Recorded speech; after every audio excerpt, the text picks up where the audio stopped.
Electrician Live with your host, Paul Abernathy and Jay Grunberg.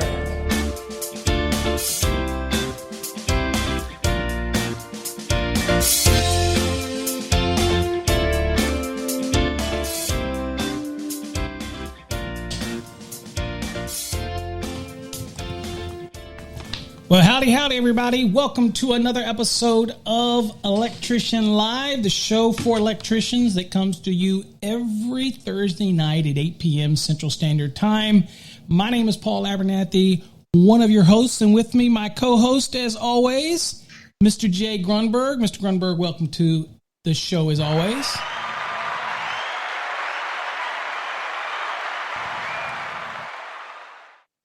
Happy Thursday night to everybody. What's going on, Paul? How are you? I'm doing good. Everybody, give a shout out to everybody that's joined us in the room. Let's see here. Actually, you know what? Jay, why don't you say hey to everybody again? Yeah, hey everybody. What's going on? Happy Thursday night, and thanks for joining us. Helps if I turn your mic on. Everybody, Thanks again. Jay, for everybody for joining us as always here on Electrician Live. And Jay, what do we got? Who we got in the room? What do we got? Let us give a little shout out. We got O's in the house from Los Angeles. Sinister Sparky. What's happened, Sinister? Joseph Richardson and Joseph Dunphy from Raining, New Jersey. Must be raining cats and dogs out there. Whoop, whoop. Nolan Battles from Tennessee. So, bunch of guys in the house, but guys and gals. I noticed, actually last night we had a lady who joined us on our code exam prep, and it was good. It was good to hear her actually ask some questions and get involved and actually have a female presence in the room. Oh, you mean exam prep last night? Exam prep last night. We were. That was really nice to hear. So. Yep. Oh yeah, I love the women in the trade, most certainly, and representing, and love to see it. So Jay, tell us, how's the week been in Colorado? Oh, the week's been amazing, man. Weather's good, work is good, the family's doing good. No complaints here in Colorado. How are you guys doing down there in Texas? We're doing good. It's hot. It's 99, it's 100, 101. It's hot. It's hot. I'll just say that it's hot. I'm melting, like sweetness does. But I wanted to say something, Jay. How far are you from Colorado Springs? Probably about an hour and a half away. See, that's nothing. There's a dude that I found on the internet. Y'all go check him out. It's called the Dragon Man. Just go to YouTube and type in Dragon Man Colorado. This dude is amazing. He's got the best and the biggest private museum when it comes to military memorabilia. It is just amazing. So shout out to Dragon Man. Go to YouTube and check it out. This dude is just machine guns, automatic. I mean, this dude is amazing. Anyway, check him out. Got everything going on, huh? It's got everything, but he's an hour and a half from you, dude, and you haven't been there. Then I don't know. I don't know how much of a gun guy Jay is at that point. I guess before we get started too deep here, we got to do a sponsor for tonight's show. As you see across the bottom of the screen, Electrician Pride. Please do me a favor, give it a check out. Look at it. Also, if you're watching over on the YouTube channel, make sure you give us a thumbs up and share it with people, okay? Thumbs up, definitely thumbs up. Appreciate it. If you're listening to our podcast, it's running over on electricianlive.com website. You can always just listen there if you're like going down the road, chilling. You can listen there. You can also watch the videos there, but again, come over to the YouTube channel. You can watch us live as we do the podcast. This is a podcast. We have a video version here of it, obviously, but it is a podcast. So anyway, let's run this commercial and we'll get into tonight's topic. Today's show is sponsored by electricianpride.com, your one-stop shop for electrician-specific t-shirts, hoodies, phone cases, mugs, die-cut stickers, leggings, and so much more. Featuring unique designs for electricians, journeymen, and master electricians, as well as electrical engineers and electrical inspectors. For more information on all the products that are available, visit us at www.electricianpride.com today. All right, so check it out over at electricianpride.com. Some things are a little pricey, but, like these hats and all. But again, when you do one-offs, it's hard. We don't inventory those things. So yeah, there's nothing right nowadays that's going to be cheap. That is true. That is true. My brother told me just the other day, my brother back in Virginia, he was calling me up and giving me a hard time. I was talking to him. He was giving me a hard time that 14.2 NMB now is some places it's $120 for 250-foot reel, $130, $104, and then 12.2 is like $180 somewhere. I was like, that's outrageous pricing, man. He said he went to get some PVC conduit, and it doubled. He went up I think he said it was a $9 a stick, and it went up to like $16 or $17. I mean, the prices have gone crazy. If you're a contractor and you didn't take that stuff into account after you bid something, you're going to be adjusting your bids or something. Do you have a clause in any of your stuff, Jay, when you bid something? Are you locked to it?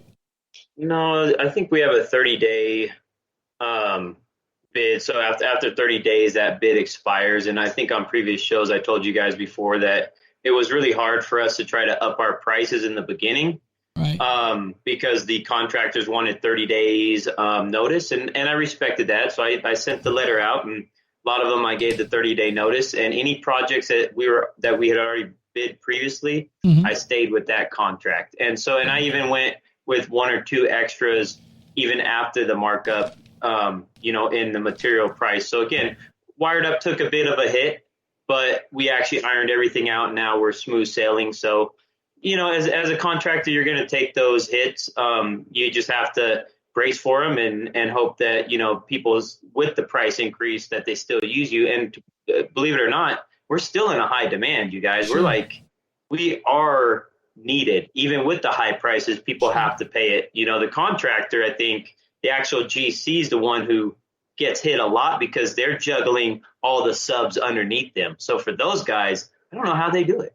Well, you're not gouging, man. You're just charging fees that you have to charge. So, I mean, everything changes. It's not like you're not. It's not like you're in the middle of a hurricane and the power's out and you're selling a generator for 10 times its worth. I mean, our demand is up, the price is up, products up. All this type of stuff drives everything. So it's. I guess I'm glad I'm not contracting anymore. Because it just.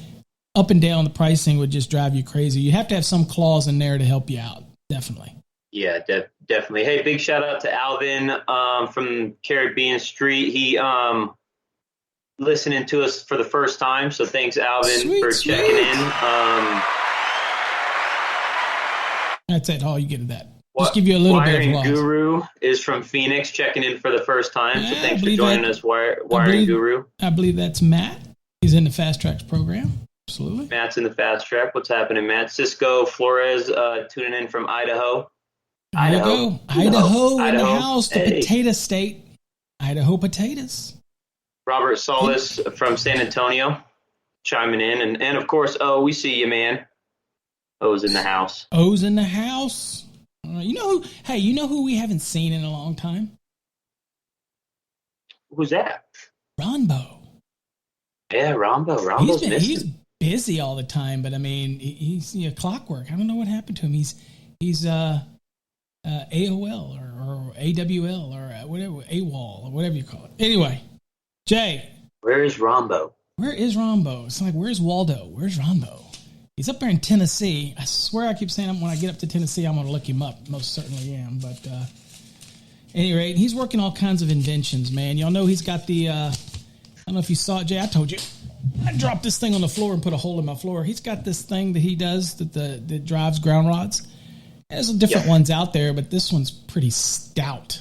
So if you're interested in that, just let us know. Hosts at electricianlive.com. We'll put you in contact with Put your hand around that on that portion where you'd hit. No, flip it the other way around. There you go. Oh, yeah. Because if you're taking a hammer and you're not even going to hit your hand or your fingers. Now, some of them, they're round and they're just barely past the profile of your hand. So they put some extra metal on this thing. So, I mean, even if you off hit this thing is thick. I'm telling you, I'm just guessing this is almost a half inch thick of that steel. Yeah. And this is steel, okay? Wow, Rambo. So there you go. So anyway, this is stuff that Rambo does. Nice weld, I should say. Not too bad at all. So anyway, he's got other things going on, but that's something that's his. These are nice if you want to drive it that last couple inches. You don't want to get your hammer drilled. If you're using an attachment, you get it down, and you want to drive that last piece down. You want to get it because you're supposed to get your ground rods what? Below grade level, not above grade level. And be honest with you, you're supposed to get them below the frost line as well, but nobody does that. So at least get them below the ground, right? So you can protect those connectors just below the surface, because if they're above the surface, somebody's going to hit them and loosen them and damage them. So anyway, you're going to trip over that darn thing. That's true. Or you could impale yourself. How about that? This is a nice little thing to have in the truck. I did drop this thing, fell off my table onto the floor, and actually cracked my floor. My laminate whatever floor. So it did a number on it. Anyway, let me put that over there. I didn't send Rambo. I didn't send him the bill. All right. Anyway, so my man, what is our topic for that? What are we going to talk about tonight? We're going to talk about leadership training. Leadership skills, leadership training, our thoughts on what it takes to be a good leader.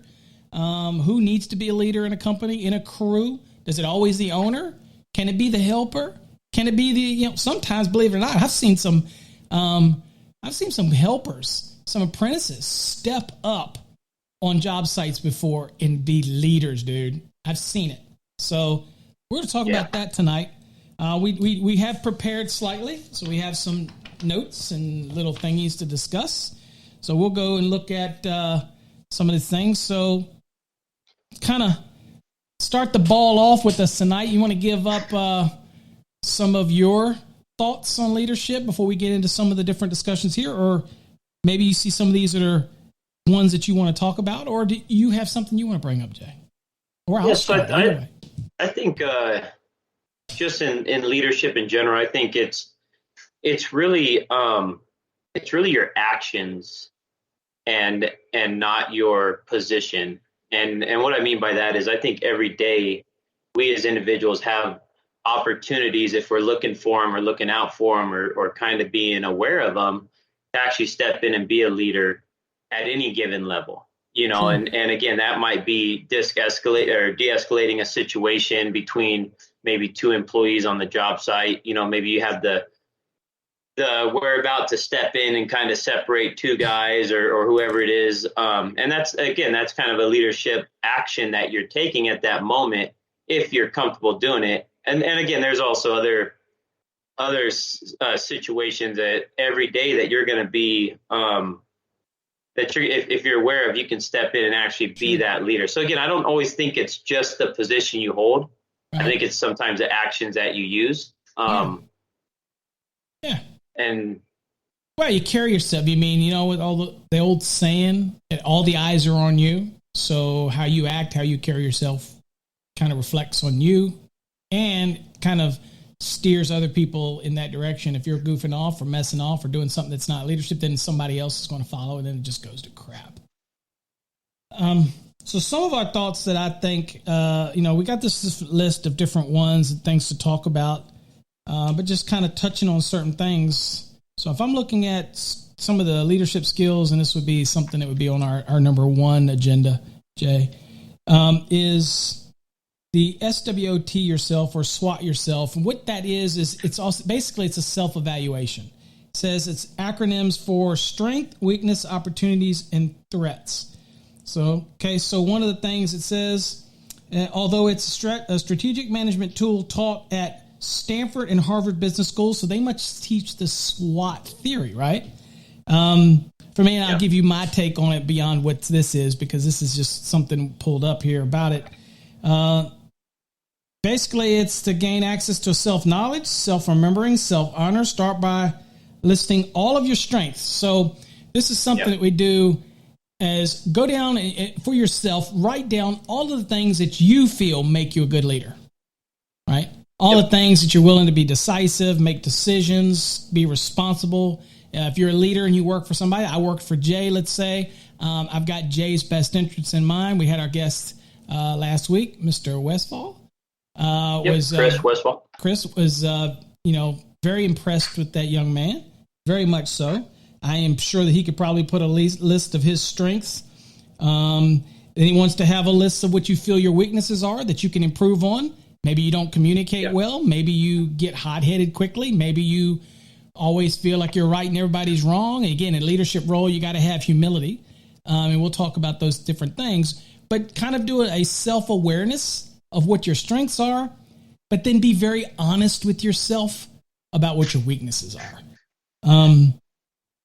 The other thing I think what that allows you to do is kind of, you're just doing your own judgment of yourself, right? Mm-hmm. Instead of really going out there and asking individuals and trying to take what you've accomplished in the role that you're at. And the reason why I said before that this is for anybody is because anybody can do these number lists that we're giving you guys. Anybody can do the SWOT. They can write down their strengths, their weaknesses. This could be apprentices. This could be, even your role as even a father figure in myself. What are my strengths? What are my weaknesses? So you can take this leadership training right here, this SWOT tactic, and use it in your career field, and also use it outside of it at any level that you're at. And that's what I like about this. I like the strength and weaknesses. It kind of gives you something to kind of go, dang, you know what? I am kind of unorganized, Jay. You kind of do say that you're going to say, or you say that you're going to do something, and maybe you don't always do it, and how big of a your weakness, what is your weakness? Look, if I do that. Your weakness is you don't feel like you follow through with things, that type of thing. That can be a weakness. You could have fears. Totally. You could have anxieties. You could have that you feel you're not worthy, right? There's many people that will sabotage their ability to be a leadership because they think they don't know enough, or they're not good enough, or they're whatever. So be honest when you do a analysis of yourself in your leadership role, what your strengths are, what your weaknesses are.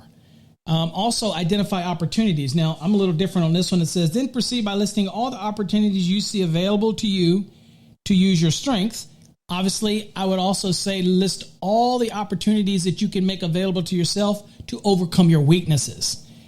If you feel like you're not very strong in certain area, it's code, or maybe it's in, bookkeeping, or whatever you're doing as part of your leadership role. Maybe you're not as well knowledgeable in OSHA and you need to be, or something like that. That's a weakness. Then you spend time and you target. I used to tell people all the time, Jay, when it comes to learning code, pick a article that you find tough and don't give up on it until you really understand it. So I tell people, I challenge people all the time. I say, well, I wish I knew the code better or this better. I was like, where do you find a weakness at? Well, I got a weakness when I do service calcs. I just don't understand all the steps. Okay. Immerse yourself into it and don't leave it. Don't jump around. Immerse yourself into it until you walk away and go, I got this. Next, mark that off the list. That's those type of things. So, and also look at all those opportunities too. Huh? Don't you think at times when you have that list, it can kind of be overwhelming? It can. Because, you create like a 5 to 10 item list, checklist, and you're like, wow, man, I'm overwhelmed with what I have on my plate. But kind of like what you were saying, maybe just address one at a time. Sure. Yeah. Yeah. Or how would you go about that? If you had five weaknesses. Yeah, weaknesses, would you start with the hardest? Anxieties, things like that. Yeah, where would you start attacking those? Or how would you improve in those? I mean, would you do one at a time, would you say? I mean, personally, would you do one at a time? Or I guess it depends on the list. But if I had an anxiety, let's say I was a leader and I was over top of a bunch of guys or gals. We got guys and gals.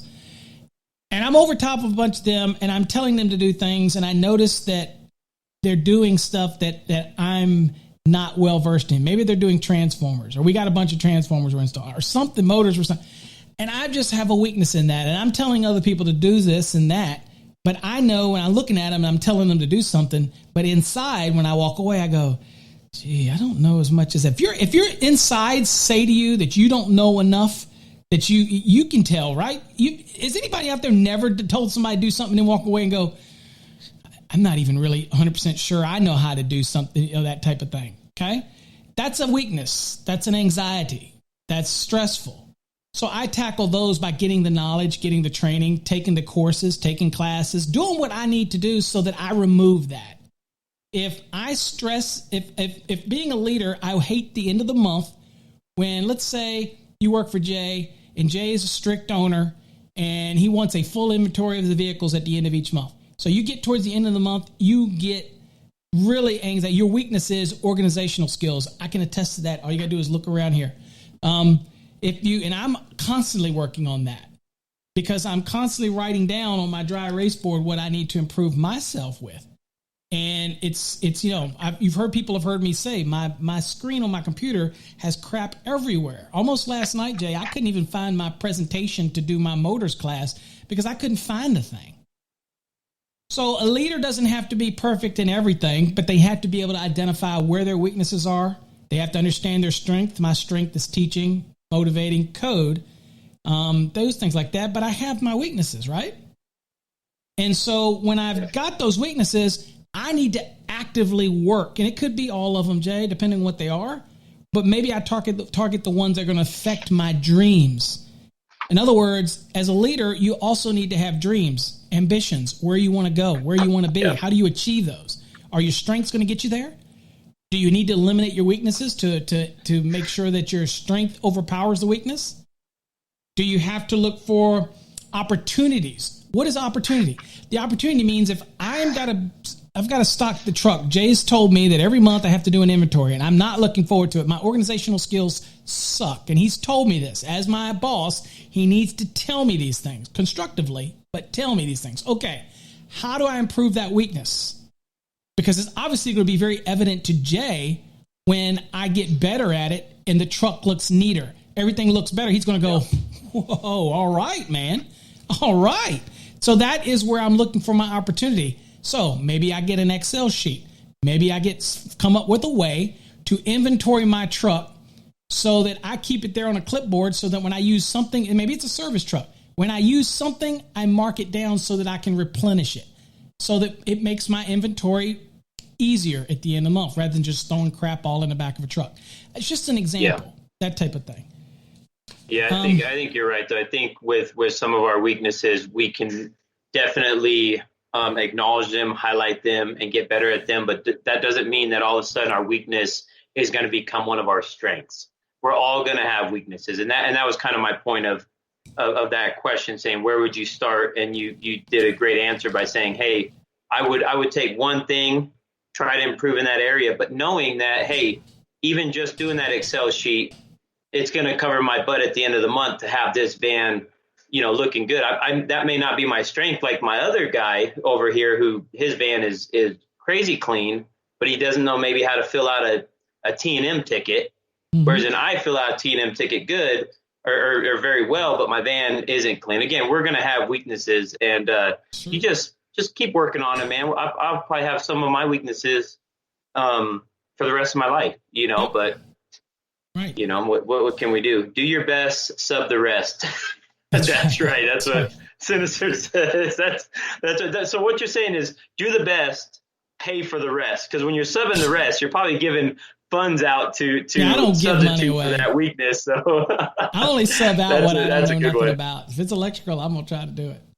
That's right. Okay. The last one. So 3 is follow your. Oh yeah, go ahead. Well, SWOT is one of those things. SWOT. The last one is The last thing is threat.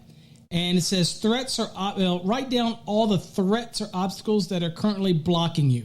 I'll give you a great example. A lot of people, what's blocking them to be great leaders is they might be journeymen and they're not masters yet. And maybe that license is in their way to get to where they want to be. That's an obstacle. So you tackle the obstacle. You learn where your weaknesses are. You learn where the threats to your success are. Okay, that doesn't mean if you have 2 electricians on the job and you want to be the leader and the other one's there, you get rid of the threat. That's not what Paul's saying. Okay, you both can coexist. Okay, don't bump them off. What I'm saying is you have to identify your threat and then put that in your plan to overcome the threat so that you have these opportunities so that you can be successful as in your leadership role. Okay, all right, enough of that one. Go on to the next one. What do we got? Well, we're not going in any specific order of these, so just wherever you want. Yeah, well, I think with number 3 it does say follow your bliss, and that just is kind of like how busy you are. Make sure you're doing something that you love. Make sure you're still trying to have fun with it, right? Follow your dream, chase your dream. If we're always in a negative mindset, it won't allow us to be able to pursue happiness. Because we definitely want to try to find some type of happiness within our leadership. And I guess my question. This is kind of off the leadership skill checklist, but I'm going to go here. No, I don't think everybody wants to be in a higher role than usually where they're at right now. That's the goal, right? It's greener, just to continue. Right? Yeah, exactly. The grass is always greener. So where I'm at now, I see that guy above me and I go, man, I want to be where he's at. Okay. Mm-hmm. Why do you want to be where he's at? He gets 2 weeks vacation paid. Sure. He makes a certain amount of salary. He drives a company vehicle. He's getting gas. He's getting food. He's traveling. He's getting certain training. And then it's like, okay, on the other hand, what responsibility now is that role that he has? What or that role that I want that he has or she has, whoever. What responsibility does that come with that pay increase? Sure. With that company truck, with all the the bells and whistles that everybody wants, and that's where I think people get lost in the sauce is they want to get up there, but why are you getting up there? Is it because you envy this person? Is it because you're ready to make that next step? Is it money? Because what happens a lot of times with leadership and new roles, whether you're promoted or whether maybe you put yourself in and there's an opening and you apply for it, right? Because there's 2 different ways. You go and attack it, or someone is asking you to step up to that position, right? Like it goes 2 ways. And at the end of the day, you really have to understand, is it worth the responsibility? Because every leadership position I've ever went into, there's always been a responsibility on the other side of that I was unaware of. You know what I mean? Or maybe I didn't take in consideration. Well, maybe we didn't talk about it at the interview. Well, every leader realizes that once you get past the entry door into the leadership role, there's baggage waiting for you. I mean, it's... I went from Virginia to Texas on a promise that never happened. Now I'm still in Texas. So it can happen. So again, take for a grain of salt what promises are made to you. Again, you have to know what you want and what you're driving for. But I think also following the bliss is also something about, I should say, is if you enjoy what you do, it comes through. I don't know anybody that's a leader that does nothing but moan and groan and gripe all day long about their position or where they're at, that are happy, that it drags everybody else down. So a good leader I will say this, a good leader will leave the baggage at home and will always put on a face, right? And that I found that to be very, we're not saying a good worker. You can be very skilled, but if you come to work and you're a leader and you're just miserable and you're always barking and you're kind of a teller and not a doer, it's going to come across and your people aren't going to follow you. And so at the end of the day, it doesn't matter what you label yourself as a leader. If you come across a certain way to your people, they're not going to follow you. They're not going to jump on that landmine for you. They're not that extra mile for you. Yeah. And you have some leaders that are very down to earth. They're very passionate about what they do. Again, they follow their bliss. This is what they want to do. They feel they're there. Dude, people will go out of their way. Your people that you lead will go out of their way to do things for you. Okay. So just different. I agree. Yeah. I also think with that too, when you're applying for that leadership position, or again, you're being asked to step up, kind of like what I did with Chris, my PM last week, we kind of talked about this, was I asked him to step into this role. I offered him X amount. We talked about it. We sat down. We made it very clear what our expectations was from him, and he made it very clear what he expected from us. And both of us have actually lived up to our end of the deals. With that being said, he left a position that it was almost so when you're in that role like Chris was, and you're being asked to step up, okay, did he have the skill to do it? Yes. Has he done it before in different areas? Yes. But what happens if he doesn't make that fit? What happens for that guy who's stepping up? Maybe he goes, yeah, I want to take it on. I said, okay, well, he does it for 3 months. Maybe he's not really good at it, or she's not good at it. And then it's like, okay, now where do I go with this individual? As an owner, I'm going, well, I don't want to put him back down. I can, but now he's taking a pay decrease. And so as an owner, I'm going, I don't know what to do with them. But as that guy, as Chris or whoever's in that role, you're giving up where you were at before to step into that leadership. And I guess my point is when you take on that leadership, be prepared, because if you don't live up to the end, or they don't, you're probably not going to reset back down to where you were at. All right. Do you know what I mean? A lot of times it doesn't happen. And some companies will. They'll say, hey, if this doesn't work out for you, we'll put you back down. But again, it's giving up something. Yeah, if you're not prepared, it's a risk. If you're not, I think it's a risk. If you're not prepared for it, you could be just quickening your exit out the door, because they move you up. You move you up. You might have been doing great work. They move you up. You're willing to take a leadership role. You don't perform.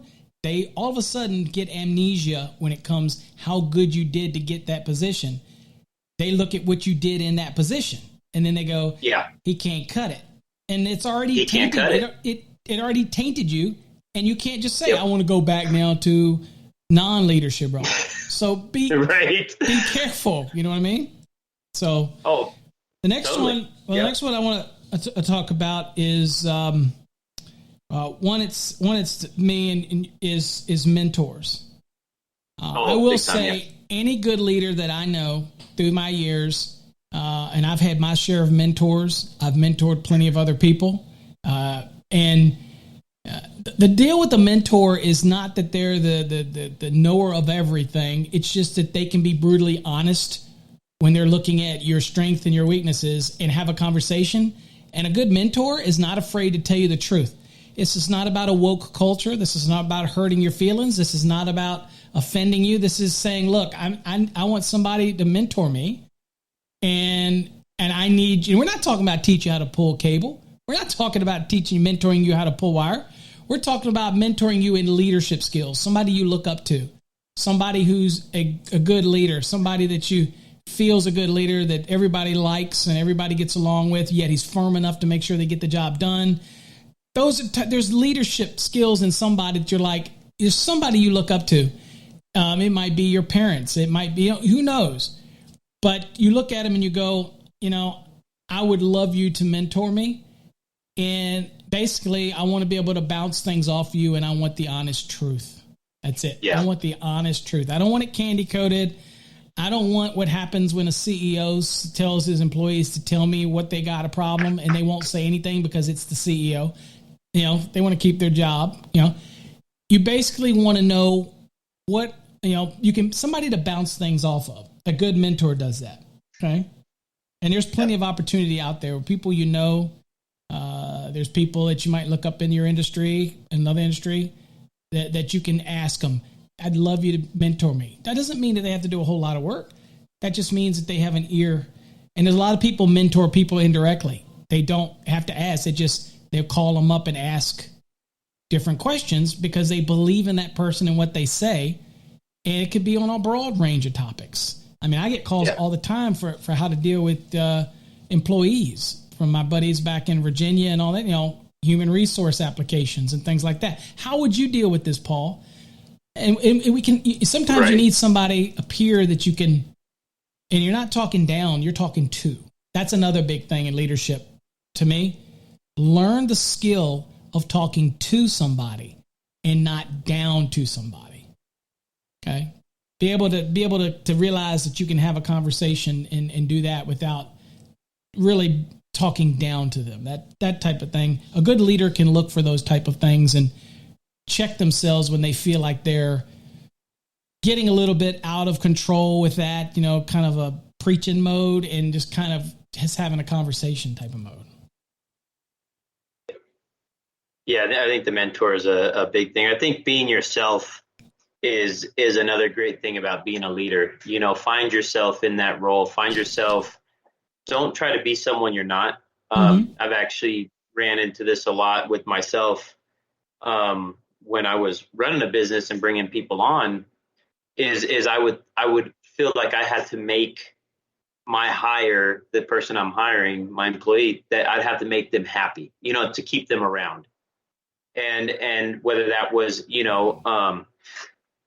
just talking to them nicely, not really being too hard on them. You tend to try to make people like you because then they'll stick around, right? You're like, okay, I kind of need this person. Where at the end of the day, I wasn't being myself, Sure. And after the years, after I found some really good people that work for me, I was able to kind of be myself. And I tell you what, being yourself on a job and doesn't mean you can't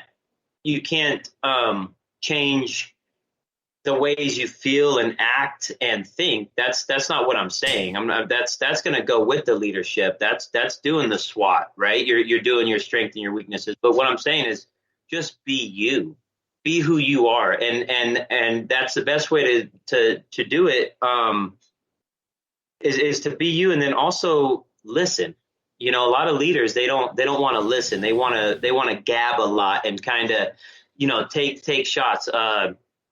Chris Westfall and I, we put on a Zoom meeting once every few months. We do it with our crew leads and we do it with our apprentices, because I really think it's important for us as leaders to listen to the people at, what we would call at the very bottom, working themselves up. And every time, believe it or not, every time we'd have those 45-minute conversations with 3 or 4 apprentices, we'd find 2 to 3 good things to implement into our system. Yep. Have you ever had that where you're actually talking, or asking input from someone who's lower than you or in a different role below you? Sure. The funny thing about things is that everybody's got a different opinion and they see it from a different side of the glass.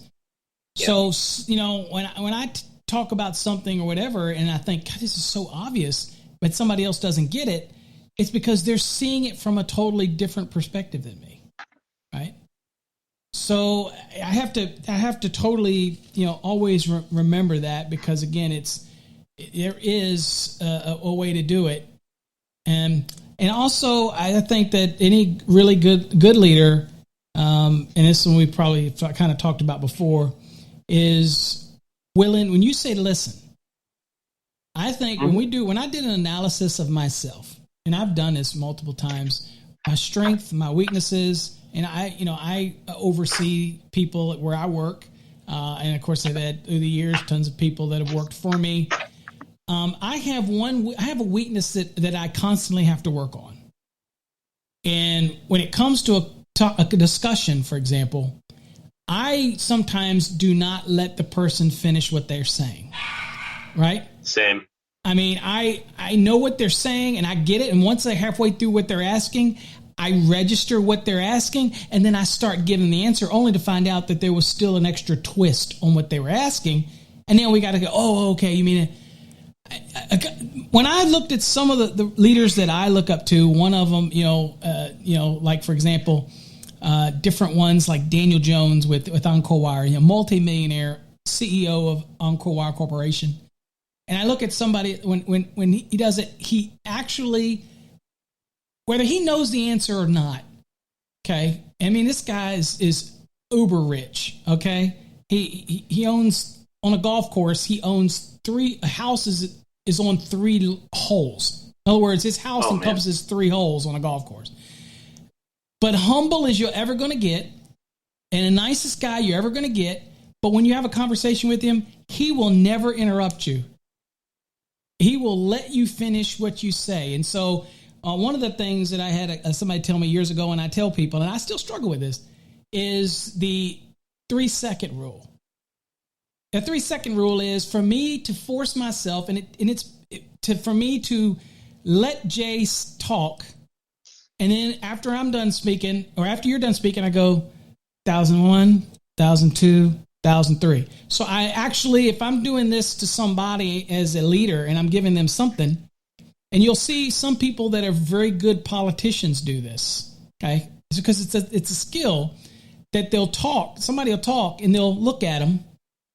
And I'll tell you who used to be the greatest at this, whether I like them or not, was Bill Clinton. Go back and watch some of Bill Clinton's stuff, and you'll see when he talks at you, he would go like, here's what he would do. You ready? You say something to him, and he would. What he's doing is he's pausing it, and he'll look at you and go, I did not have sexual relations with that woman, Monica Lewinsky. You know what I'm saying? So, I mean, he would pause. You know what I'm saying? So, anyway, I mean, I don't know if that's exactly what he said, but anyway, it's something like that. But you believed him. He was lying, but you believed him. But he, he had that pause. And so that's one of those things that it forces you to listen to what the other person has to say. Yeah. And there's another interesting leadership tip I'll give you that I do with some of the people is summarize. You'd be amazed if you're having a conversation, and I want you, JC, me and you are having a conversation. I'm the leader, and you work for me. You have something to say to me that you want help with on the job, right? And I listen to you. And you finish, and I'm like, 1001, 1002. I'm acknowledging you. And then I might go, okay, Jay, so what you're saying is, and what I do is I basically give you back a brief summary of what you just asked me so that I know that I heard you right. Because what that does in you is you see me as a leader. You also see me as somebody that actually listened to you. I get you. I'm not brushing you off. Now, these skills we're talking about, these things might seem obvious, but they go a long way in a peer-to-peer activity where somebody's a leader and you're leading over somebody else. Acknowledge them. Okay? Because remember, givers get. Takers get taken. Okay? So if I'm a giver, I'm going to give. It's circular. I'm going to get back because I give, because I want to give. A taker is going to take you for their benefit. Eventually, it gets taken from them. They're not going to achieve. They're not going to move forward. They're not going to strive to where they need to be. In other words, they're going to out themselves, Jay, over time. Yeah. Somebody does nothing but take. Okay? So give of yourself. But one of the things that I really work hard on, and I really do have to work hard on it, maybe not here. I got to do that for Jay. I got to work better on not interrupting Jay.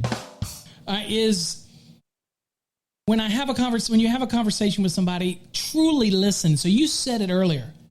I think one of the most important leadership skills is the listening skills. I really want to hear what you have to say. And in order to make you understand that I do hear you, I'm going to repeat it back to you. Not all of it, but a portion of it. Okay? So Jay comes to me and says, I think I need a new work truck. I've been here for 10 years. This truck is, it's always, it's causing, and I'm going, okay, Jay. I mean, after you're done, I'll go, I hear you. I hear you. So what you're saying is the truck is old. It's always giving you trouble. I'll go through the list of things that are obvious. And then maybe Jay, who's the leader here to his employee, maybe Jay can't buy Chris that truck he needs right now. But he does acknowledge these issues. And at the end, he wraps it up and goes, I acknowledge it. It's bad. It's, it's dirty. It doesn't set a good image. You are right. You're right. But I need you to understand, it's not in the budget right now. It's not. I would love it just like you would. And that's our goal. We're going to shoot for that. We want to have that. And I want to have that for you. But right now it's not. So there's a way that you can hear, whether you always have to agree, you can turn it in a different direction. But the listening skills and be able to acknowledge somebody. Half the time, That a leader that acknowledges people is the one that people say, well, you know what? They walk away from that conversation and goes, well, now I get why I can't have this new truck now. I get it. Instead of going away going, he didn't listen to me. He was never going to buy one. He was never going to do, you know what I'm saying? Acknowledge them, listen, acknowledge, and then at the end, bring them back around on why you can't, rather than just saying no. Yeah. That type of thing. Yeah, and no, that's, wait my 3 seconds. Yeah. Okay. That was really good. Mm-hmm. I'm actually already doing the 3 second rule. I wrote that one down on my paper. You know, and Chris and I have talked about this too. He's asked me before. He goes, hey boss man, what do I do if I don't have a direct answer? You know, maybe to a question. And it's something that you and I have talked about, and him and I have talked about this before. And it's going, you know what? It's just being honest, going, hey, you know what? I don't have the answer right now for you, but if you give me until the end of the day today or tomorrow and let me use some of my resources, I'll get back to you as soon as possible. You know, and I think that right there, instead of going, I don't know, you know, or you kind of get, because it's just sometimes when you're out there, don't get me wrong, when you're in a leadership role, people are going to test you, right? Mm-hmm. Like I know this is leadership training, but as in your training, as becoming a leader, then also in that leadership role, people below you or even at the same level, they're going to test you, right? They're going to try to frustrate you. Maybe they might be a little smart with their remarks. And the best thing to do, again, is just, if you don't know, it's just, hey, you know, I don't know it right now, but I'll tell you what, I'll get back to you on this. Let me reach out to some people. I'll email you by the end of the night. And then you're not just going, no, I don't know, or no, that's not something I want to talk about right now, you know, or, you know, because you can be busy, and again, people are always asking the questions. So, you know, you don't have to always have the answers. Yeah, you're not always going to have the answer. It's just you're not going to do it. You know where to go to get it. You know, you might know where to go to get it. You might say, you're right. I love that approach where you're honest, brutally honest. You go, look, I don't know the answer right now, but I can get the answer. And I want you to know that I care about getting you an answer. That goes a long way. It's not wishy-washy. It's a professional site, professional job site, professional leader. It's just setting the image, and you know, it goes a long way. Hey, let's go tit for tat here on, I believe it's the six good leadership skills. Let's go tit for tat. A mark of a good leader. And just read this, because I was just kind of looking over. This is pretty good information for a leader, and we can elaborate on it. You want to do number one, and we can elaborate?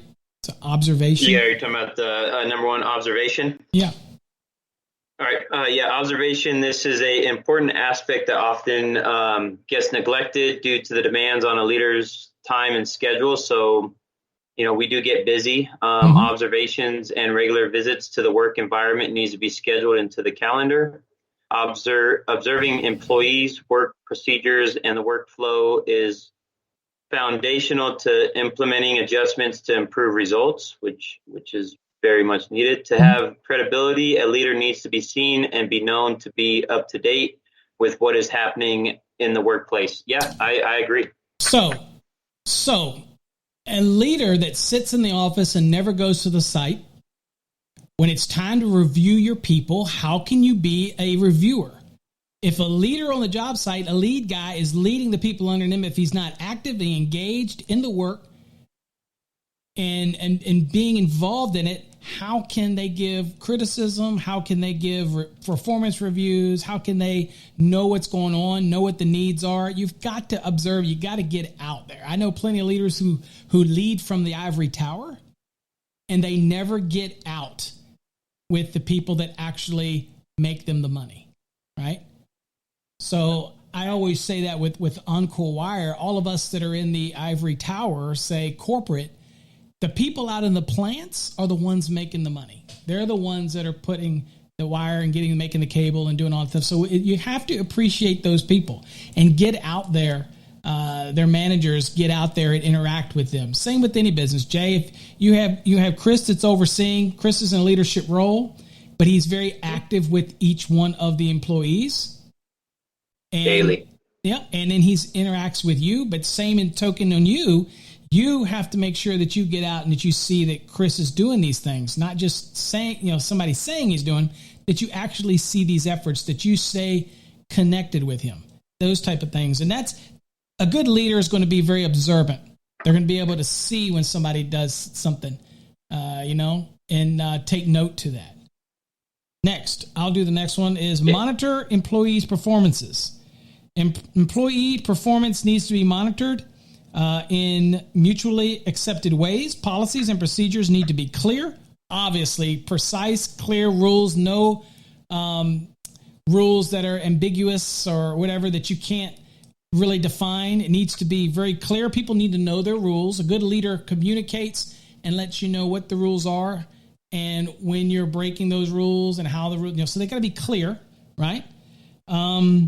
Conferencing should be on a regular basis and not just when there's a problem. That is a huge thing too. Don't call somebody in only when they have a problem with them. A good leader will have communication with the people that he leads or she leads on a regular basis, not so that somebody thinks that the only reason they're going to see the owner or the leader is because they've done something wrong.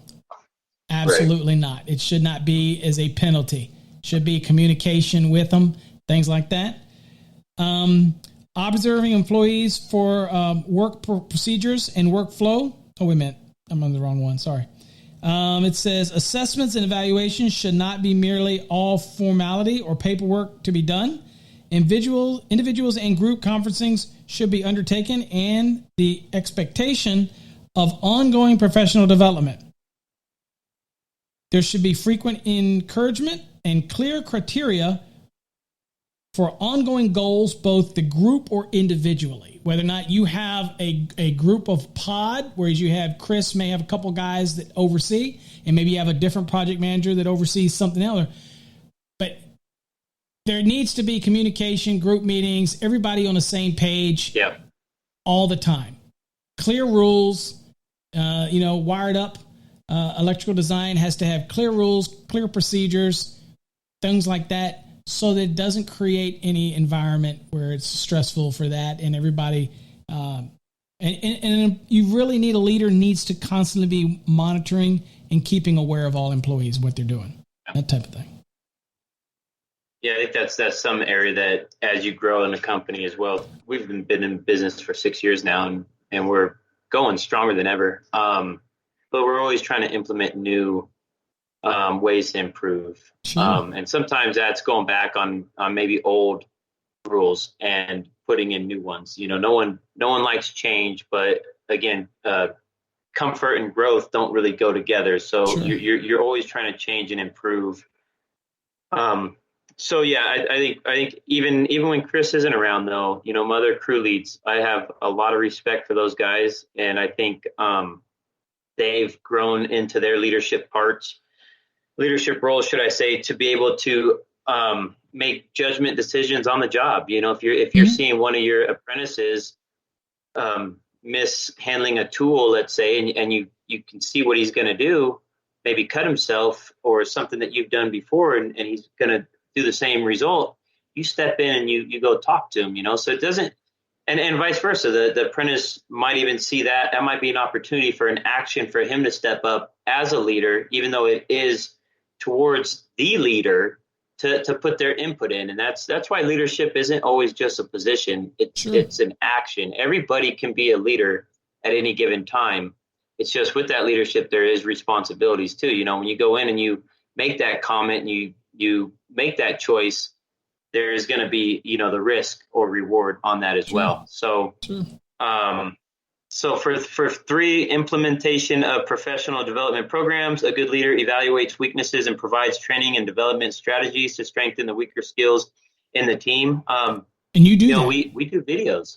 Yeah, mm-hmm. we do that. And sometimes Chris will even, he's out in the field troubleshooting. Chris, my project manager, he'll go out there and he'll go, man, boss, man, this is like the 3rd time I've seen this 3-way switch wired incorrectly. I'm always going back on these go backs. And again, his time isn't free. He's salary, but his time is not free. It's not free. He has other better things to do. Sorry, it's not free. Yeah. It's not free. So, sometimes I used to say a fancy thing with salary was if it was time for you to get off at 4 and I needed you to be there till 5, that was salary. If I need you to be there, that is salary. So, to go that extra mile for me, not say, dude, I'll get off at 4. If you're salary, no. Now, I'm not asking you to do anything that I wouldn't be able to do, but if I need you, right.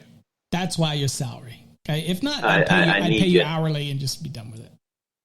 But you also you also send all your people through. They can go through the IEC, the local chapter or whatever, to training you do, isn't it? Or what do you do for the schooling that they can do that you offer?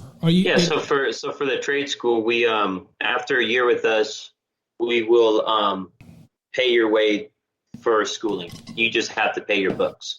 We allow you to use the benefits that we have because we're an IEC member. So you get discounts on your books, on your schooling.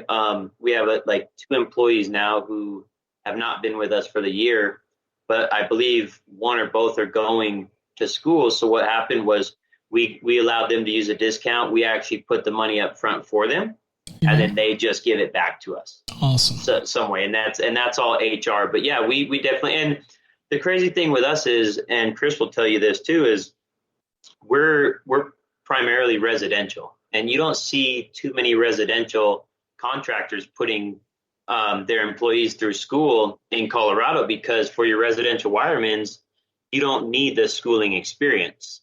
For your journeyman's license, you do. So for example, Chris is actually a 2nd-year student in IEC this year.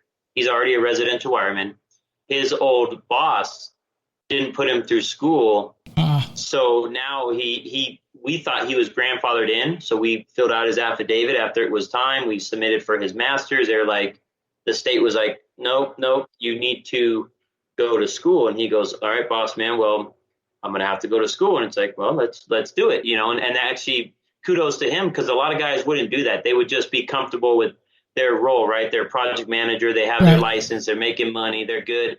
He's like, no, I still want to improve. And that's one thing that I really respect about Chris is that he's always trying to improve himself, if not those below him. And I think when you do that, it's just an instinct to then you kind of have that father mentality where you're always like the people below you are your kids now, right? You're like, okay, I'm trying to get up here, but in order for me to get up here, I need you guys to get up where I'm at. So I'm not, it's like double duty, and it's a pain in the butt, but it's well worth it in the end. So kudos to you guys who are always trying to grow and get better.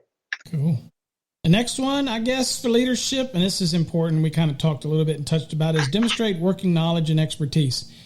Somebody posted something a little earlier in the chat.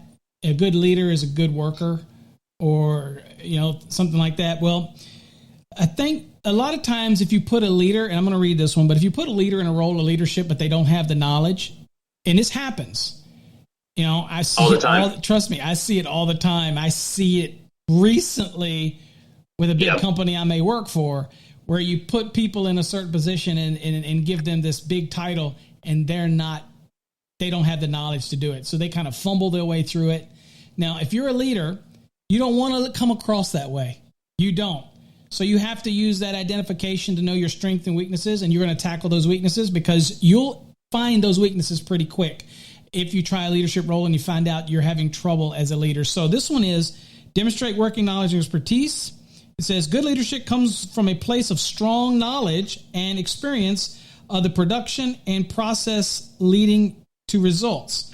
If a leader does not possess all the expertise and knowledge personally, he or she should then hold regular consultations with experts, mentors, other people. Identify your weaknesses. Decide what you need to do to overcome that weakness, because ultimately it makes you a more effective and a better leader, and it also helps you reach those goals that you're shooting at. Okay, maybe you want to be a vice president, or you want to be co-owner, or you want to own your own company someday. Those are all goals. But if you're a leader and you don't have the expertise in something, it's hard to lead. You know what? It's hard for me to take somebody into battle, right? If I kind of think of this, Jay. If I go back to the Revolutionary War, and I have George Washington, which is one of my all-time heroes. Okay, I can imagine those people, the way he carried. If you watch any documentary on him, early on, George Washington was not a real effective leader. They didn't win a lot of battles early on in his career. Now, fast forward it to the Revolution and certain battles, he exhibited leadership skills that he learned over time. He progressed, okay?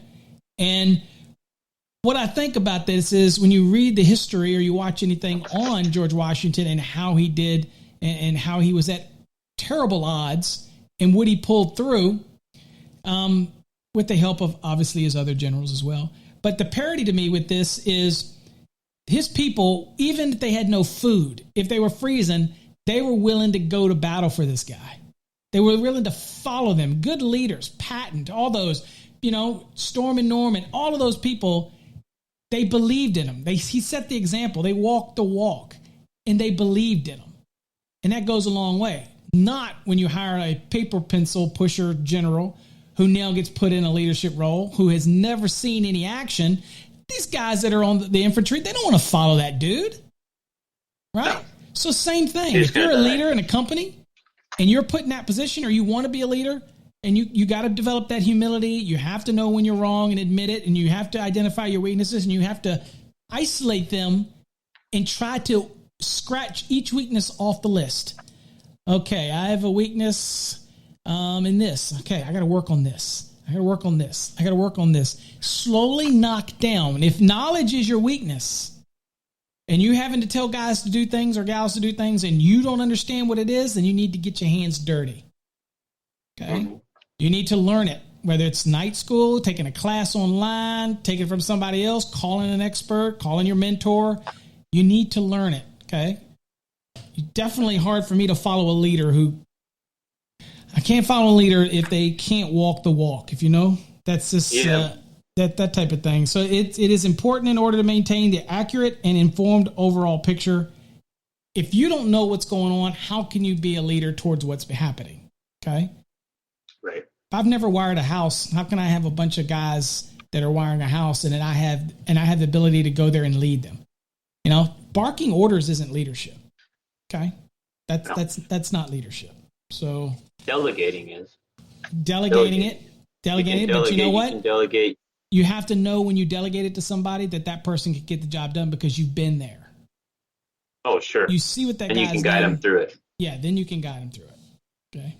You can guide them through good decision making. Good leadership is characterized by the ability to make good decisions. A leader considers all the different factors before making a decision. A clear decision creates confidence in the leadership. Wishy-washiness doesn't go anywhere for a leader. Can't do it. Tell somebody to do this and go, well, maybe not. I don't know. I tell you what, you can't tell somebody to do something and then be wishy-washy on it. Do your due diligence first, and when you're ready to make that decision, right? Be committed to it as a leader. And look, Jay, as we tell people all the time, if you make a decision and ultimately it's the wrong decision, okay, live and die by the sword. Make a decision. Nobody likes a wishy-washy leader. You know what I'm saying? Yep.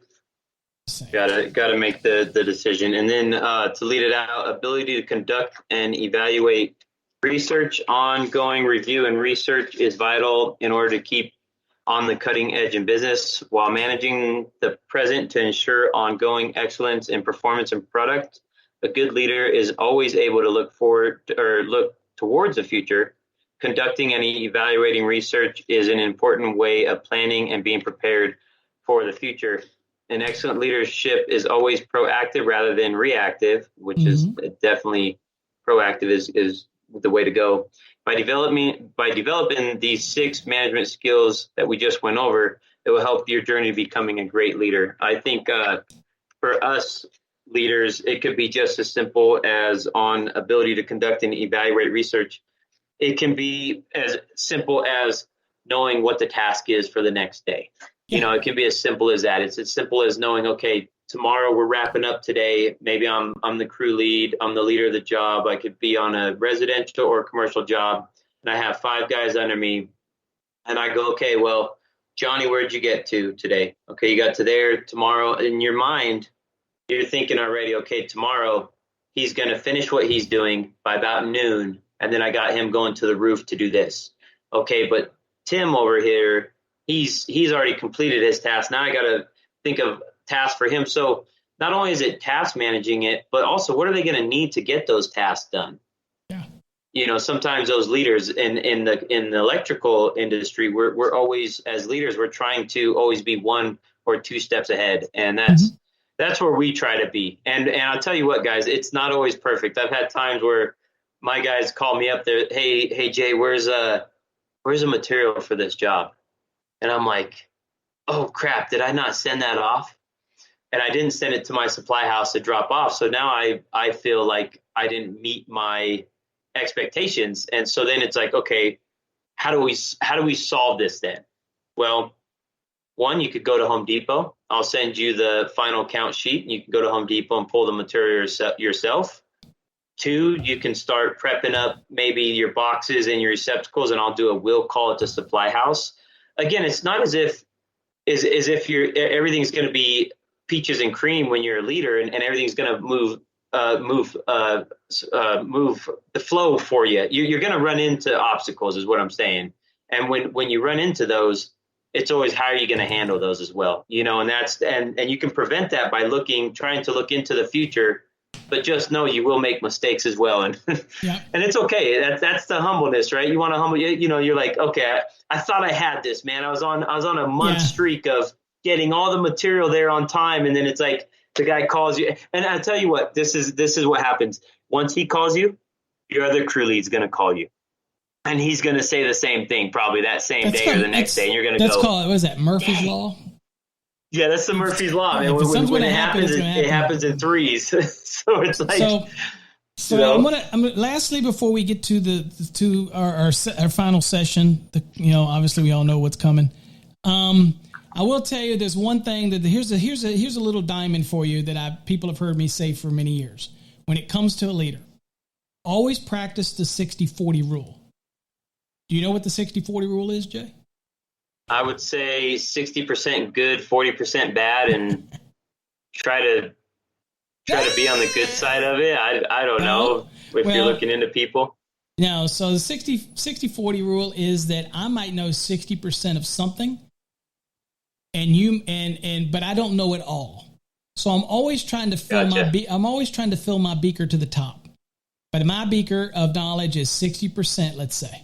And then for people like me, some people say, well, mine's 80-20. I know 80% of everything, whatever. Right. 60-40 rule is, 60% of something that you'll retain. Remember, you might have good knowledge as a leader, but somebody else has 60% and you're the 40. Point is, you can always learn something from somebody else. So when I go to seminars or I'm watching other people that I look up to in this industry, if I know a lot about code, for example, but there's other people that I can take tidbits of things that I can go, I didn't know that. So guess what? I get to add some of their knowledge. Even if it's one thing, I get to steal that, right? And I get to put it into my reservoir of knowledge, right? Yeah. So it's one of those things that Matt says that he's heard that it's 80% listening and 20% talking. Probably a great leader is probably more like 90-10, 90% listening and 10% talking, probably. Yeah. But that's just the rules of thumb. But the 60-40 means that I might know electrical code. 60% of that code book I know. Let's use it that so people can understand. 60% of that code book I know. I just know everything about it. But there's 40% of that I might not. Or there might be 60% of a history of something that I know, and 40% I don't. So then I get into a conversation with a buddy of mine. Let's say it's Jeff Sargent with an FPA, or Mark Odie with UL, or Keith Laughlin with IAI, or other people that I would roll in those circles with. Phil Simmons, a good friend of mine. Charles Miller, who wrote the book for the course we use in the Fast Tracks. Different people that I the circles I roll in, I learn to listen to what they say because I know that they have a 60% knowledge of the code. Nobody can know it all. Okay, we know the core stuff very well. But he's going to throw a tidbit out there. Let me give you a great example. Mark Odie.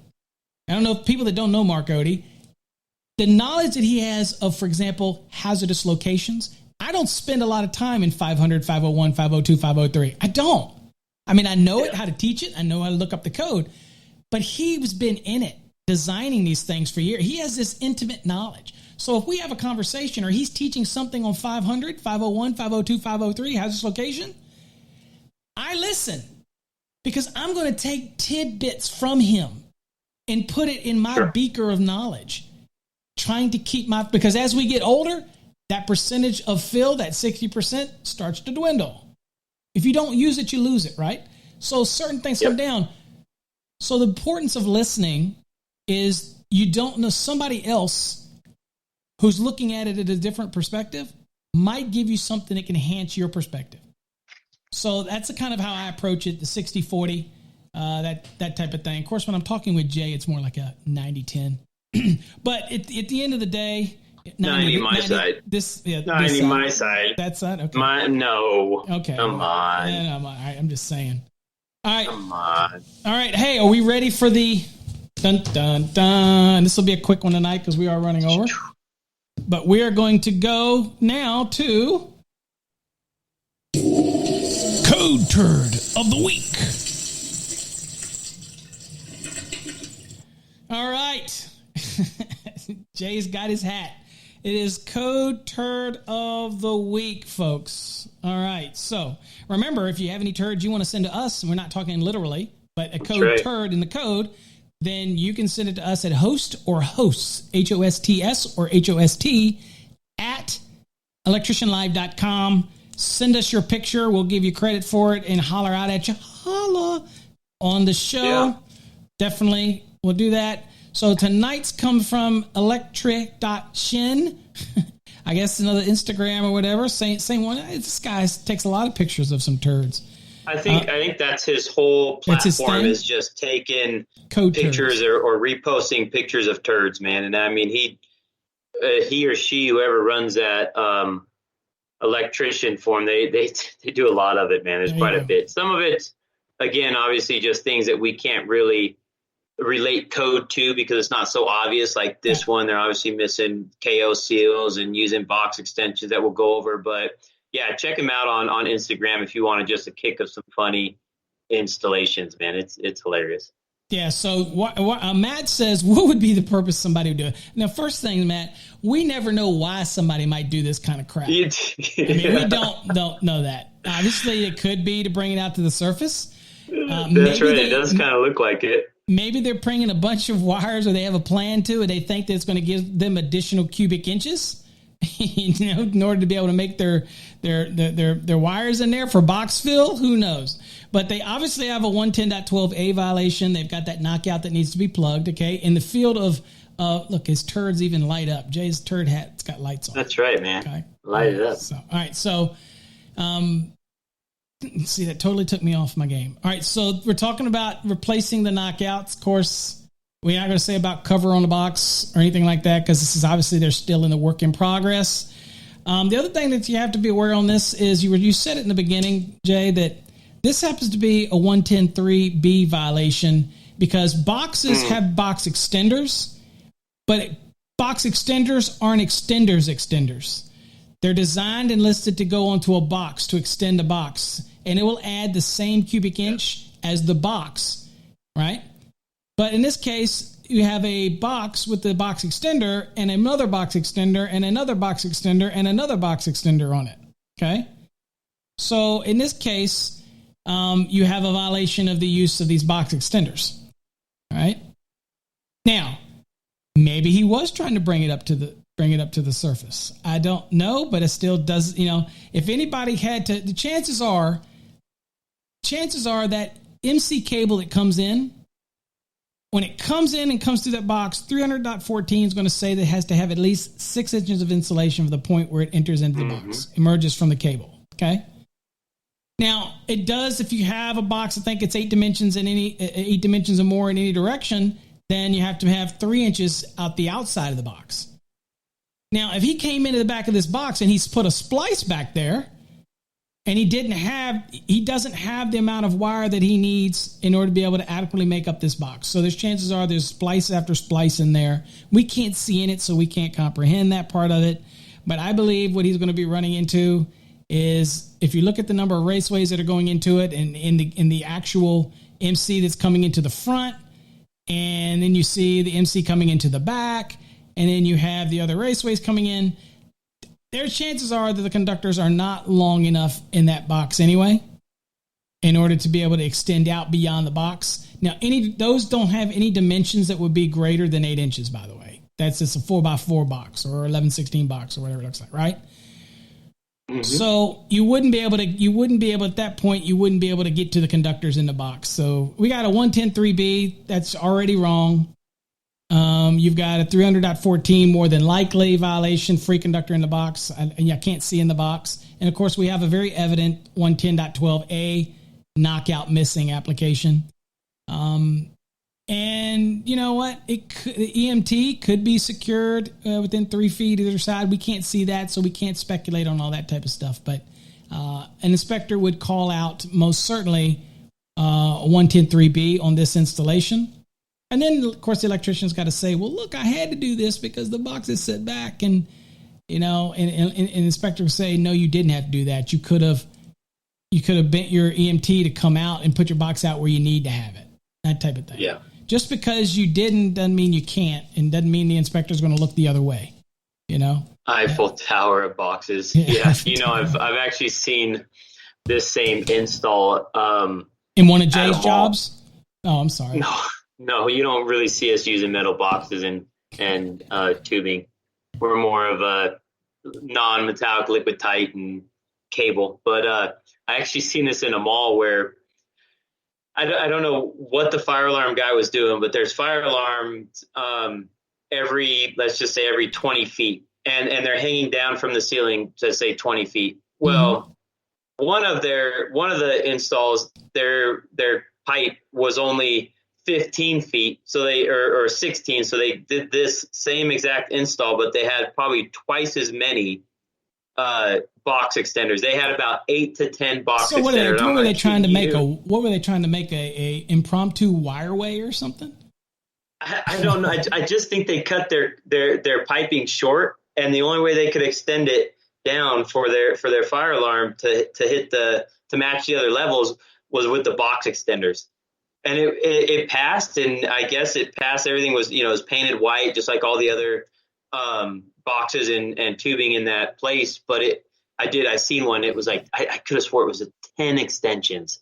I counted. It's hard to see up there because you're like 1, 2, 3. Your eyes start hurting. But I could have swore it was like 10 of them, man. So fire alarm guys. You want to call you out in the field.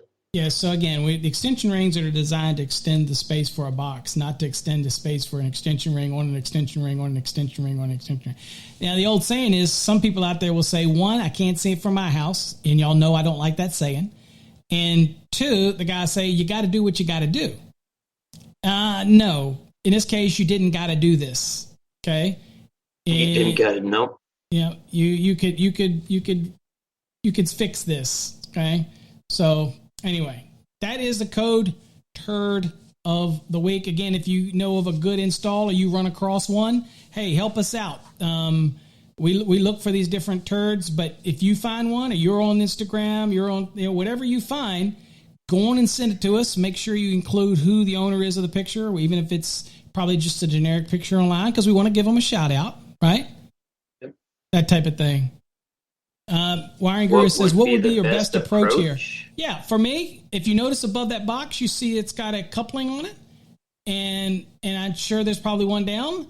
I would actually move this box over and put one on. You got a stud right there. It looks like they did screw that up the top. It looks like a screw. They screwed it on the side of the stud. I would have simply rerouted my conduits over to the box that should be near the front. Because the metal box, if you're going to put Also, you'll notice that box looks like it sits back from the edge of the framing member. So I don't know if they're going to sheetrock or I should say gypsum board or whatnot. But obviously, depending, it would have to be, if it's a combustible wall, it would have to be flush. If it's non-combustible, it can go back 1/4 inch. But I would bring the box up, put the box where it needs to be, bring my MCs into it. And at the worst, I could have one box with an extension and I'd be fine. I don't need all those extensions. So, yes, they would have to go and reroute the conduit. Yeah, and if the conductors in there EMT, so it looks like EMTs, with the fittings. So I would reroute the EMT. That's what I would do. I wouldn't accept. I would just do an access panel. I'd leave back there. If they're trying to bump it out to the face, then you're gonna have to repipe it. But if you're just trying to, if it's a J box that you're trying to just put a blank on it and do that, I would just put an access panel, a 6x6 access panel. It depends, because if your owner might not want just an access panel in the side of their wall to open up and there's a box back in there. So if I'm going to go that route, I might as well bring it out and put a cover on it. That type of thing. So I mean, that seems like quite a bit, man. Yeah, but they don't need all that. Depends on with the wires in there, they don't need all of that space, and they're not doing it to get cubic inch, because that wouldn't work. Okay, if that box was 28 cubic inches and then that extension is 28 cubic inches, you're not going to get 28, 28, 28, 28, 28 in this install. It's not how it works. You can get 28 and 28, right? If you were doing the box and the extension. And all you got to do is, the only thing they have to reroute is those two EMTs. And it looks like there's a coupling at the one at the top. So they could probably go up a little bit and then do an offset or whatever and get over to it. Anyway, that's their problem, but that's not acceptable. And chances are it didn't get inspected anyway. So probably wouldn't have mattered. But I am proud of them. They did put looks like an MC strap within 12 inches of the box right there. So there you go. Box fill infinity and beyond. All right, there you go. So that is our code turd of the week, and we'd love for you to send in find some doozies. We're going to try to step the game up and find some other good ones, but we'll keep looking. Right now, Jay's carrying the heavy load on looking for those. Thank you, Jay. But if you got some out there, help us out, folks. Send them in. Also, send in your topics you want for shows. We got some great shows coming up, Jay. I wrote these down, Jay. Let me just give everybody a little bit of a peek. I think we agreed to these, Jay, of what's coming up in the future. Ready? Yep. So we're talking about doing a residential calculation standard method overview, kind of a quick down and dirty on a standard versus optional, kind of a quick down and dirty. Not going to do a calculation, just kind of tell you so that you learn the steps that you need to keep in mind, how to boom, boom, boom, boom, boom. Because people sometimes get confused with that. We're going to do one of our electrician lives are going to be 250.66 and 250.102, C1 and C2. Not going to get overly cozy. I know how that goes, but we want to talk about the differences between grounding electrode conductors and the supply side bonding applications and how to use these two tables and how they're very similar. We're also going to do a 250.122 and 250.102D, which is dealing with equipment grounding conductors, sizing, all the nuances, as well as equipment bonding jumpers, because they're very similar. But we want y'all to know something. We're not just here for code, okay? We're here to make this thing enjoyable. So we do have some shows coming up called What is an electrician's healthy work-life balance? And we'll give you some tips on a way to have a good work-life balance. And I'm excited about that one because I have to struggle with that all the time. Work-life balance, you only go around this world once. You only have family once. I'm always telling Jay, family first, family first. As busy as we get, family first. I can tell you, not because I'm preaching, because I am telling you from experience. Been there, done that, reaping the not so good rewards of that as I got older. The next, electrician tools. We want to talk about, Jay wants to pull out the tools. He wants to talk about the bare minimums that you need to be an effective electrician. There's a want list. We want everything, but there's also the bare essentials that you need. And you know what I might even do on that one is I may even go to Home Depot or Lowe's or whatever, and I'll see if they have any kits or what they have, or just take some photos, snap photos, so you guys can actually see what the price is of these tools. Again, some of you guys are apprentices, some of you guys are owners. We understand that this may not like really be too exciting for you, but again, for your knowledge, you may want to know this, because if you have someone coming in, you can refer them to Home Depot and get some tools, because they're really not. If you stick with a certain brand and you're not going top shelf, kind of like how you and I discussed before, you go to Harbor Freight. You can actually you say it like that. An actual Paul goes to Harbor Freight for set of tools, and I'm pretty sure you're going to talk about that. So is his Harbor Freight tools better than my Home Depot tools? We'll see. We'll see. And everybody knows there's a set of tools at Harbor Freight that I think could rival any high-end tool with a lifetime warranty. Yeah. Let's save that. Save that. All right. And then, of course, we're going to do the one that I'm excited about. I don't know, because I will open up the drawer, open up the cabinet to Paul's gun shop. Okay, Ooh. So we're gonna have the gun show. That's gonna be a fun episode where you get to see. No, that we're not talking BBs. Oh, not this one. We're not talking BBs. We're talking 44 Magnums, baby. Okay, we're talking Jay. We're talking the big guns. Okay, all right. So we're gonna have. You gotta lift it up a little bit. You gotta lift up a little bit. Yours was hanging down a little bit. Just saying. That's dude. That's a tricep. That's a tricep down there, buddy. See, no, see that? I don't want to say what that is. See that? All right. Anyway, we're gonna have the gun show. It ought to be excited. Everybody's always wanted to know, what kind of guns do I have? And I'm a gun freak. Sorry, it is what it is. I'll show you my shotguns, my semi-automatic shotguns, my 357 Magnums, my 1911, my goody stuff, my AR-15s, and Jay will, I'll show you what I conceal carry, what I recommend is conceal carry. It's gonna be just a fun show. That's gonna be fun. No code, Jay. No code. Yeah, no code on that one. No code on that one. We're just gonna talk guns. I mean, if you don't like we guns, might have code turd of the week. Still gonna have code turd of the week. Okay, so I guess we gotta have a turd of the week. We'll have a turd of the week. So that's some of the shows. You can go see the list. It'll be updated probably by the weekend. You can just go to electricianlive.com, and you will see a list of all the upcoming shows. Of course, you can go there and listen to all these shows on rebroadcast if you will. You don't have to go to YouTube to watch them. You can actually go over to Electrician Live. They're all right there. And you just go down and watch them. There you go. All right. Yeah, and next week's episode is on terminal limitations of 110.14c, examined and clarified. So we're going to go over, the 60-degrey column, the 75-degree column, and when you can use, when you can go outside of the normal, I guess you would say the normal charging statement in 110.14, because there are some, I don't want to say they're exceptions, but there are a number of lists that we'll go over to where maybe you can take advantage of a 75-degree column sometimes. So just stay tuned for that, because that's going to be a really, really good one.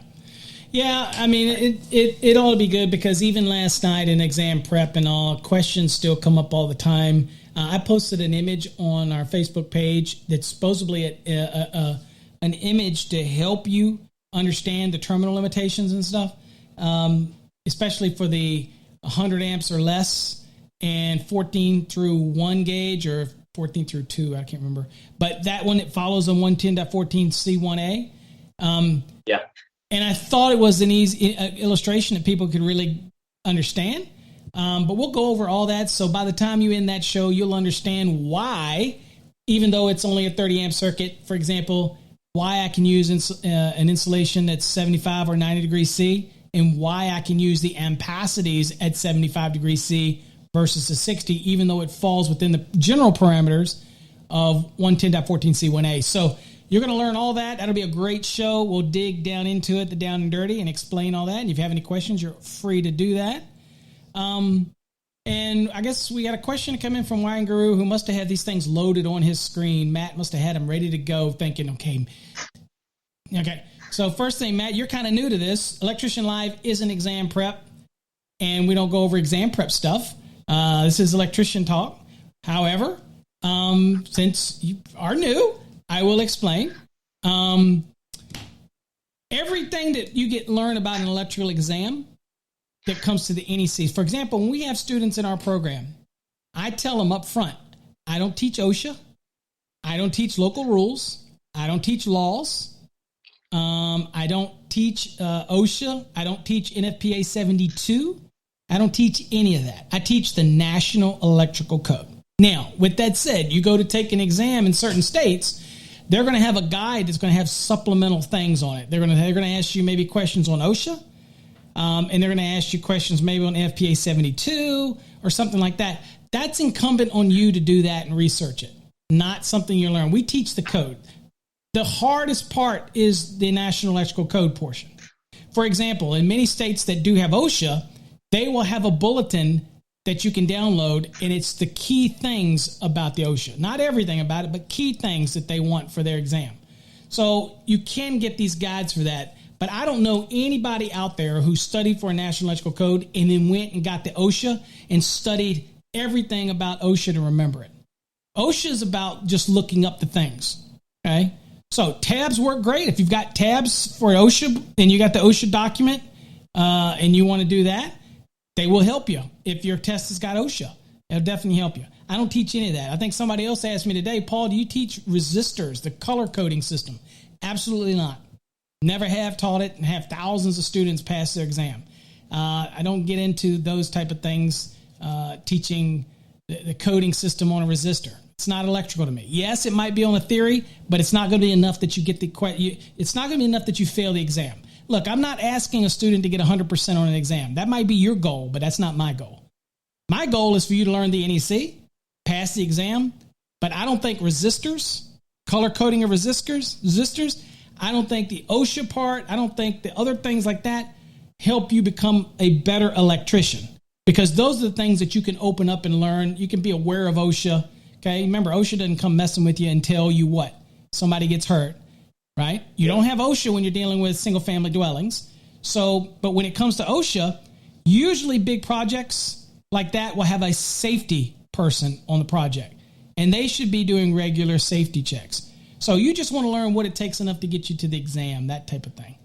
I don't know, and I've tested in multiple states. I wouldn't try to learn everything about OSHA to take an exam. There's not going to be enough questions on it to make or break you. You got to remember, if it's a 100-question exam and a 70% is passing, then you can miss 30 questions. You're not going to have 30 OSHA questions. You're not going to have 30 resistor questions, but you're going to have a lot of code questions. Focus on the code. Focus on the code.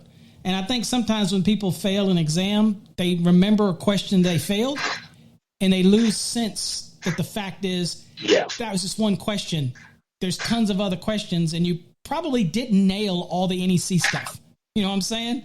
You think, you're probably not going to get that question that you're so zoned in on again either. Like, probably not. When I took my master's, I failed the first go round, and I after shedding a couple tears out in the truck and stuff, I got back on the high horse and I rescheduled it for the next weekend because I gave myself a week, and it was the big thing for me was PV.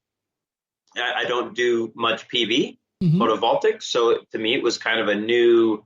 And a lot of the questions I had on but how many questions on your exam did you have on PV though, Jay? I think only probably 5. I mean, if that, max.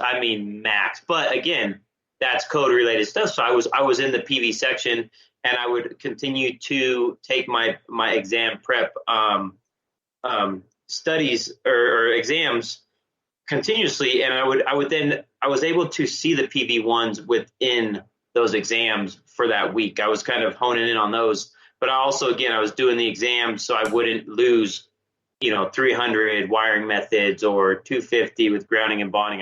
That still plays a huge part. But I did. I asked him what I failed in, and the areas I did, I kind of attacked a little more. But if you fail your exam, my biggest advice would be to reschedule quicker than later, sooner than later. Just reschedule it, because even if you fill it, there's a guy on your exam Facebook platform where I believe he failed it like 6 or 8 times. Oh yeah. But then that next one, he got it, and praise him for that, because at the end of the day, he battled through it. He had to pay for each one of those exams to keep taking those exams, and it probably costed him a ton of money, but he kept going. He kept putting his foot forward, and he got it. And that was a big thing, right? Is getting your exam. So Wiring Guru,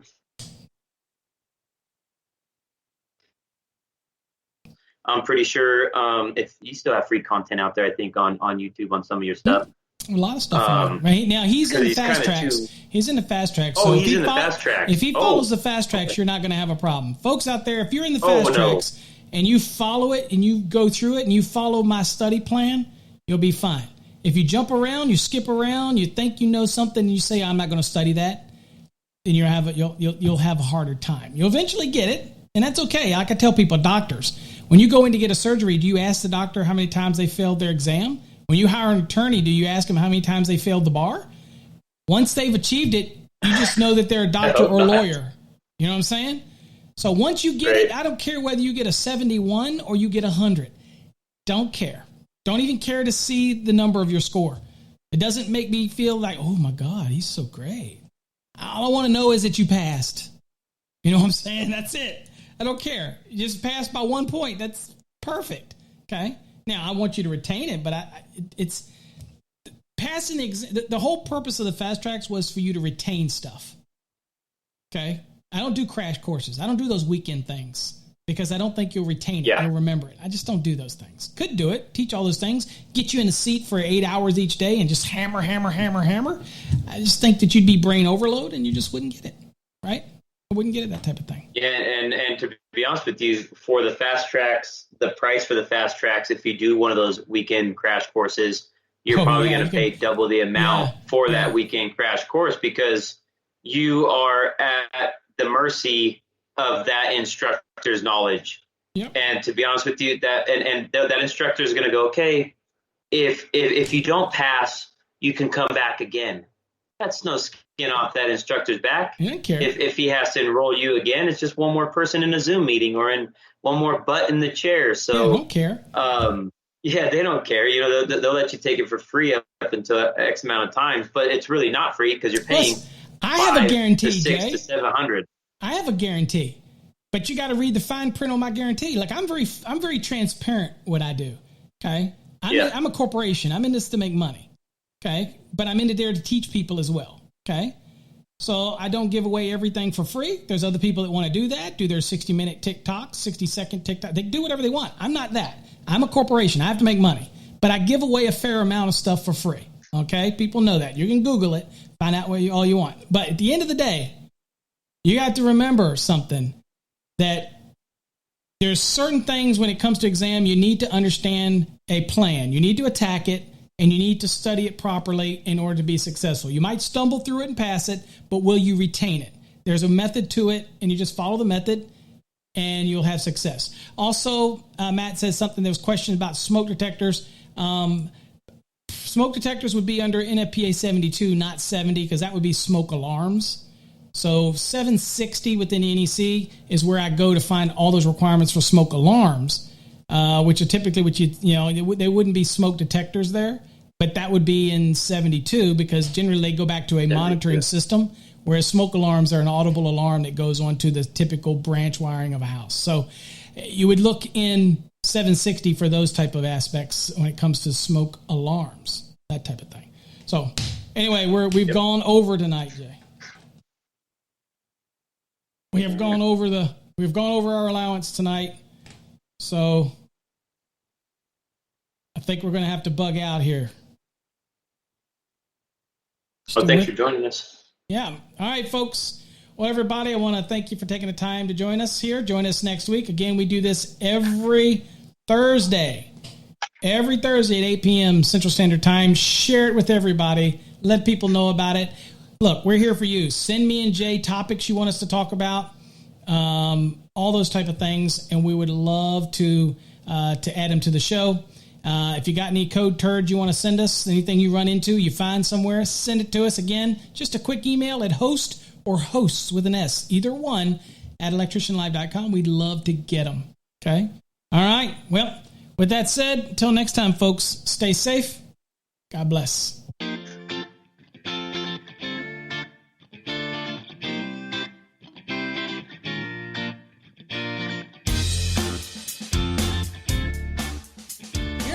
To Electrician Live with your host, Paul Abernathy and Jay Grunberg.